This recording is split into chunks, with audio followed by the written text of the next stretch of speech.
Really? YouTube. I find it very inspiring. I've been watching Time Serve for years. Can I shout out to Phil? Yes, he's here. He's here watching. Oh, how you doing?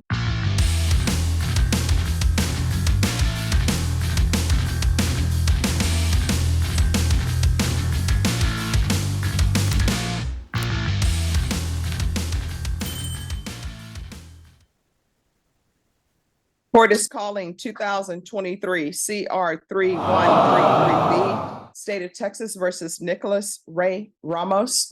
Can I have parties announced for the record for the state? State of Texas. Defense. Anthony Cantrell, defendant.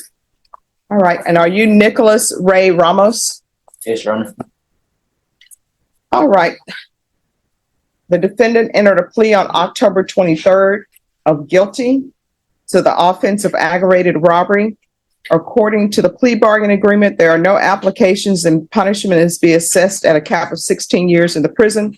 And there are several cases that are being taken into consideration. Have both parties had a chance to review the PSI report? We have, Your Honor. We have, Your Honor. Any objections to the PSI report, state? No, Your Honor. Defense, any objections to the PSI report? No, Your Honor. All right, defense, I note in the PSI report things that your client has said, which is that he has no idea where these charges came from. And specifically, what he says in the PSI report, and the reason why I want this on the record is because I want to make sure that your client actually wishes to continue with this plea. What he said, as to the instant offense, the defendant stated he was at his home on this date when the victim reached out to him and wanted to hang out. He stated that he agreed to go over to his home.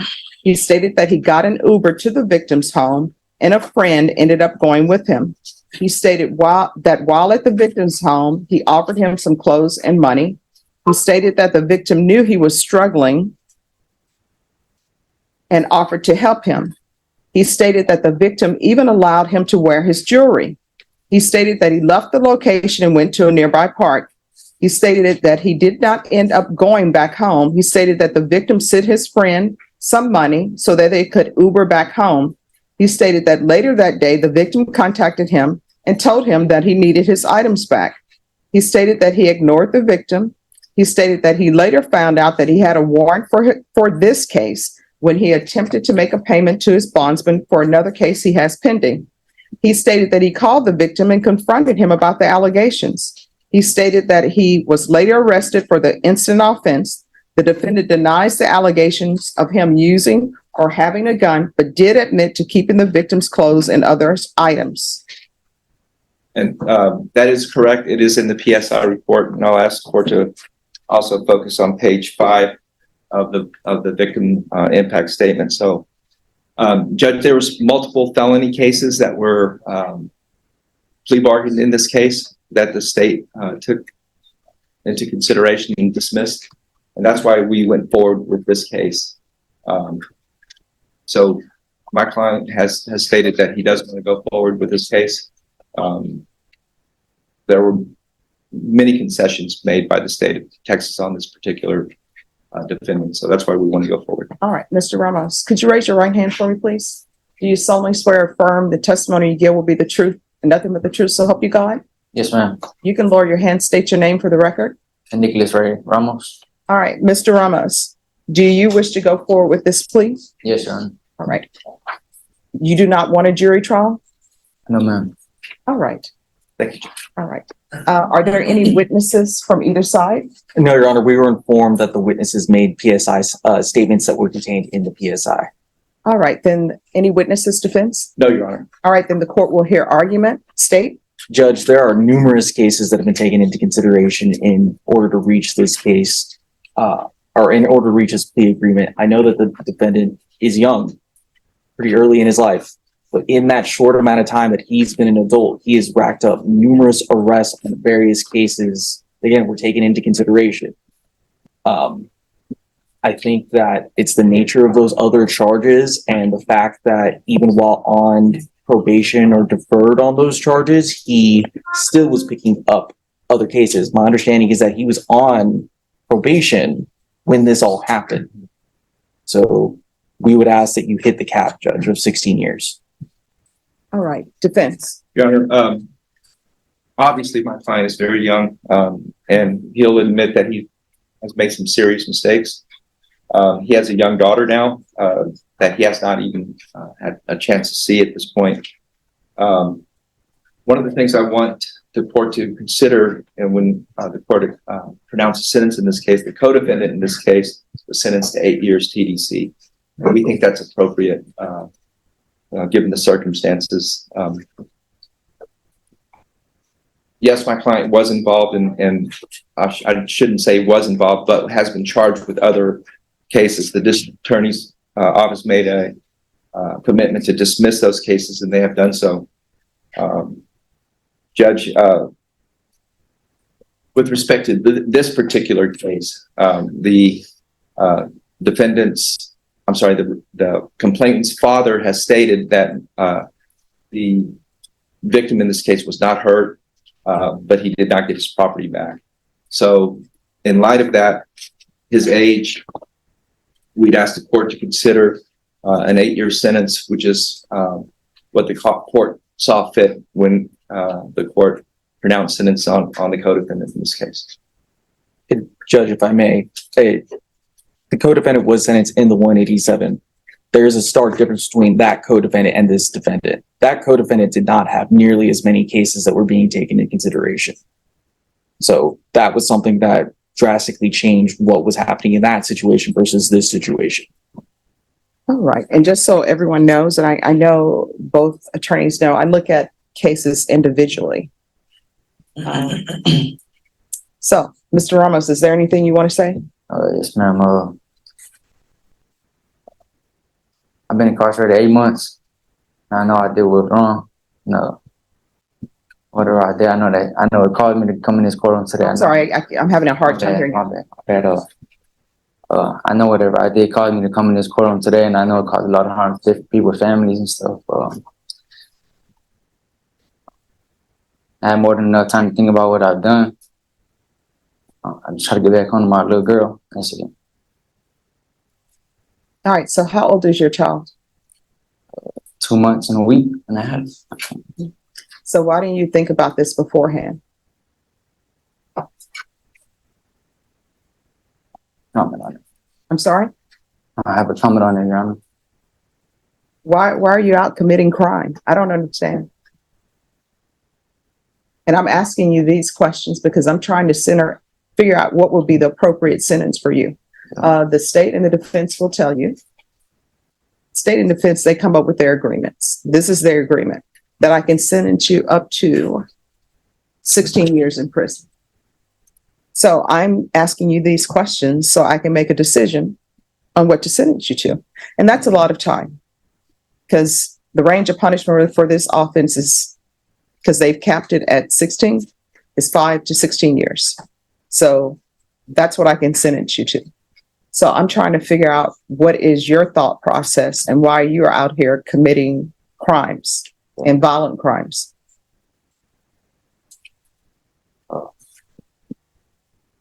I mean, did you wake up one day?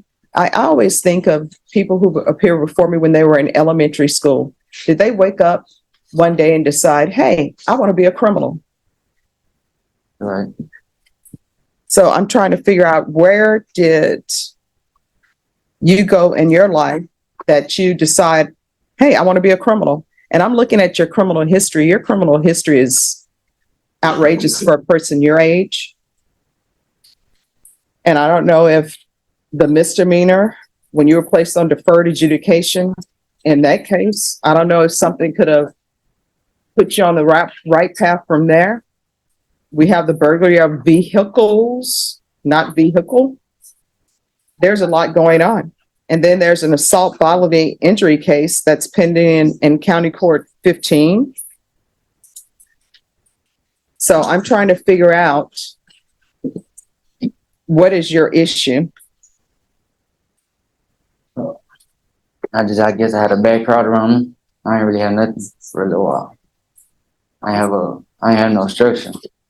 Oh, don't come to me with the structure thing, because there are a lot of people who don't have structure. And when you mentioned the bad crowd, I guarantee you the person who got 8 years, when they said they were running around with the bad crowd, they were talking about you. Yeah. So since you brought up structure, what do you mean you don't have structure? I had nowhere to go. I had no financial support. How about getting a job? I had nothing to get a job. I was old enough to get a job, and I had more than enough chance to get a job, but I have no ID. I have no social security, none of that. I done lost all that. So why didn't you have an ID? Uh, I lost it while I moved out the house a little while ago. So why are you moving out the house? Don't want to follow people's rules? Yes, ma'am. So your lack of structure is because of you. It appears that somebody was trying to give you structure. And then in the PSI report, it says that you were going back home. So what home was this you were going to? I was really staying with my friends and my girl at the time. Where? With who? Who's all in the house? Her parents? Oh yeah, me, my girl, her mom, her little sister, her older sister, and her brother. All right. I still don't understand why parents allow children to live in their home and play house.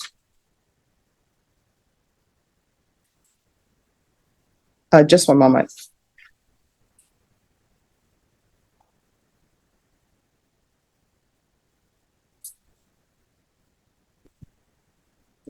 Sorry.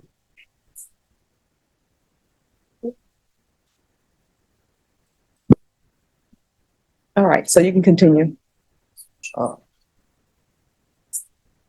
don't understand why they would either, but I guess it was, I don't know, I guess it was because I was with her daughter and we were having a baby. Okay. Sorry. You need to put the mask down.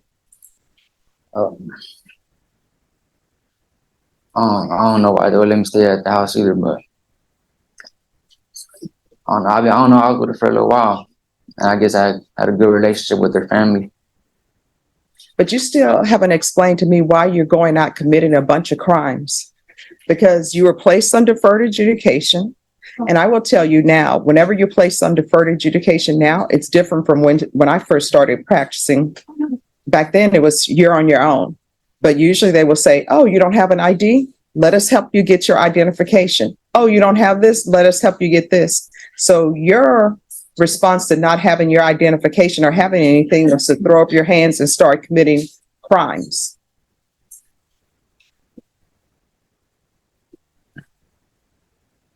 So I'm trying to figure out what to do with you. Do you deserve 16 years? No, ma'am. Oh, why not?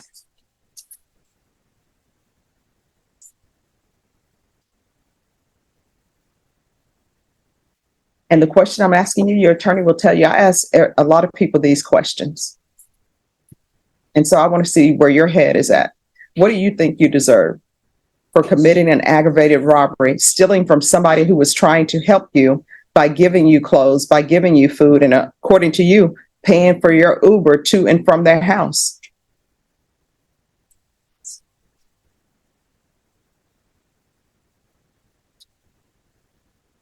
Years. Oh, okay. You're saying 8 years, because I'm not even going to interfere with attorney-client. So why do you think you deserve 8 years for pulling a weapon on somebody and taking their items? Let me put you into this situation so you can understand better. Do you love your girlfriend? Yes, ma'am. Do you love your daughter? Yes, ma'am. Let's say your girlfriend and daughter are at their home minding their business, and one of her girlfriends comes over because she has a baby and she needs milk and all of the, maybe some clothes for her baby. And your girlfriend say, oh, my daughter is now 2 months old. I have some 1-month-old clothes. Here you go. Here's some clothing. Here's some money for you. And then that friend's like, oh, thank you. And then that friend pulls a gun on your girlfriend with your baby there and takes her items. What do you think that person should deserve? And that's an aggravated robbery that she would have just committed. And the range of punishment for that is 5 to 99 years or life in prison. What do you think that person deserves? Not talking about you, talking about the fact scenario where your girlfriend's best friend comes over, pulls a gun on her and takes items. What do you think she deserves?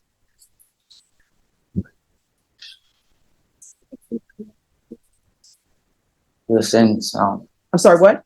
More than 8 years? More than 8 years? Well, why? Because you know what? Maybe she doesn't have her ID. Maybe she's not able to get a job. Why shouldn't she just get 8 years? And you know what? Maybe she's running around with the wrong crowd. Why shouldn't she get 8 years? Because she's with a bad crowd. She doesn't have her ID. She doesn't have a place to stay. She has a baby to take care of. So why shouldn't she get 8 years for pulling a gun on somebody and taking their items after they tried to help her?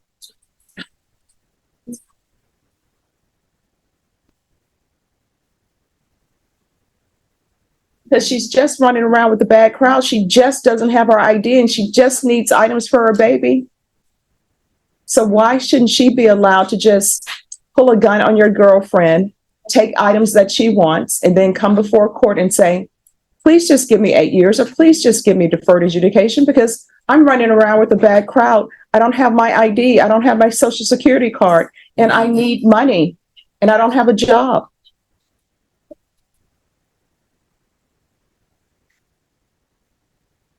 You don't want that person to have 8 years because they pulled a gun on somebody you care about, right?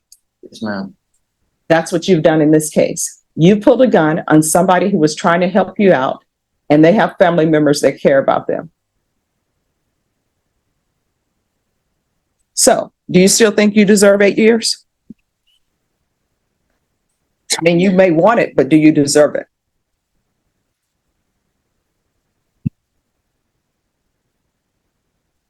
No, ma'am. All right. So what do you think you deserve? Your Honor, may I on his behalf? No, just 1 second. I want to know, what do you think you deserve?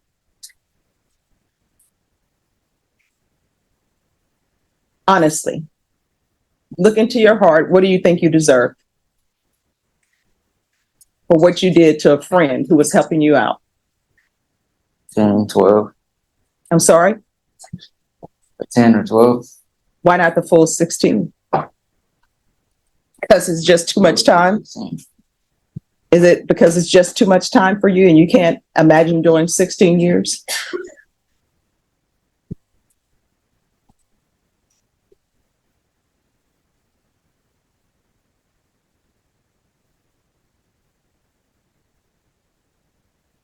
All right, any questions? I don't have questions, Your Honor. I would just ask the court to consider somewhere in the 8 to 10 year range. Judge, my client did not have family structure growing up. I think that's what he was trying to tell you. He couldn't even remember his mother's last name. His father didn't give him much support. He was out on the streets by the time he was 17. He's 19 now. So when he committed this offense, he was basically homeless. He didn't have any place to go. And I would suggest that's probably why he committed these offenses.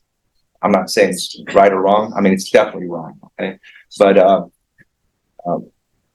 he is very young. He's not the smartest kid in the world. And I think he dropped out of school in 7th grade. All right, why are you dropping out of school? When did you drop out of school? 7. Why? Mask down so I can hear. I don't know. I had gone to a fight in 7th grade, and I just never went back to school because I was going to alternative, and like going back to alternative. All right, they sent you to alternative school because there were issues at what we would call regular school. So that's, people just don't go to alternative school because, hey, let's send them to alternative school. Usually there's some incident that has happened at regular school and you get sent to alternative school, be it for behavior or something else. And it was a fight. So it was a fight. So you got sent to alternative school. And when you're sent to alternative school, it's not forever. It's not. So you decided not to go back to school. Why not? Do you know, in Africa, I watch a lot of TV and watch a lot of documentaries. There are students in Africa who walk to school. They don't have any shoes. They don't have any desk. They sit on the floor with one sheet of paper. They don't have uniforms because they need to pay for their uniforms to go to school. and they sit on the floor because they don't have any desks for them. There's actually an organization called Kids in Need of Desks. And what ends up happening is people give money to that organization. So they actually make desks for the children. And now they've started making shoes for the children. And if you see the smiles on their faces, just for the little things. And then here in America, you can go to school for free. And you drop out at 7th grade and commit a bunch of crimes. And now you're bringing a 2-month-old into the world, and you have no way to support that 2-month-old other than being a criminal and stealing items. That's a problem. You understand? Yes, ma'am. All right. Anything else from the state? No, Your Honor. All right. This is what the court is going to do. Court is finding you guilty.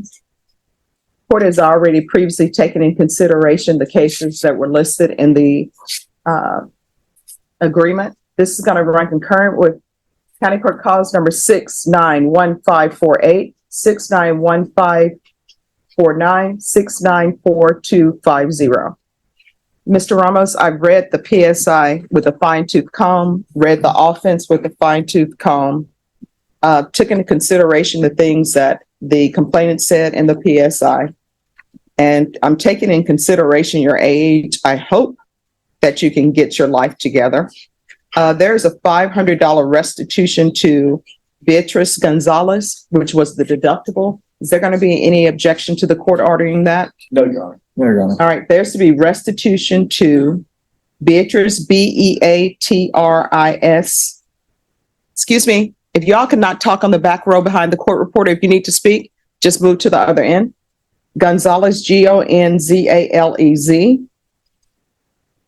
and the amount of $500.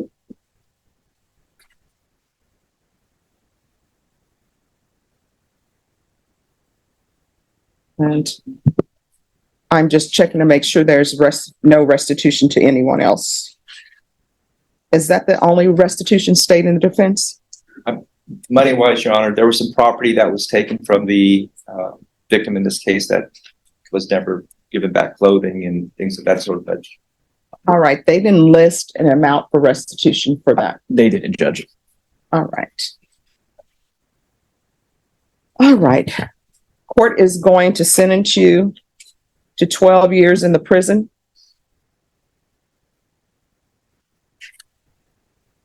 Give you credit for any time served. I'll ask for the therapeutic community. Is there anything else with regards to sentencing? No, Your Honor. All right. And I want to let you know the reason why I'm giving you the 12 years instead of the full 16 is because, one, I don't want you to 100% become institutionalized, because when people go to prison, it's a crapshoot whether or not they're going to be rehabilitated. And when you go to prison at your age, there are going to be a lot of influences at the prison that are not going to be good for you. And I would love it if people would go to prison and they could just do their time and not be bothered by anyone else. But you may end up being bothered by other people. You're going to have to keep your nose down. Do not become institutionalized. And while you're there, you're going to have to start thinking more about what got you there. And what got you there is not the fact that you don't have your ID or you're running around with the bad crowd, because you're part of the bad crowd. Do you understand? Do you understand? Showing you what's in the Idaho trial for the certification of defendant's rights to appeal. Did you review that with your attorney? Did you understand it? And did you sign it? Sign. Because this is a plea bargain agreement, because I followed your plea bargain agreement, and because you waive your right to appeal, you do not have the court's permission to appeal. Because this is a felony conviction, you're not allowed to own or possess any weapons or ammunition. If you have a question about what a weapon or ammunition is, you need to speak to an attorney. And I don't know if I said it previously, but there's an affirmative finding of deadly weapon. And I'm going to do no contact, no in-person contact with minors. All right. Thank you very much. Anything else? No, Your Honor. All right. Thank you.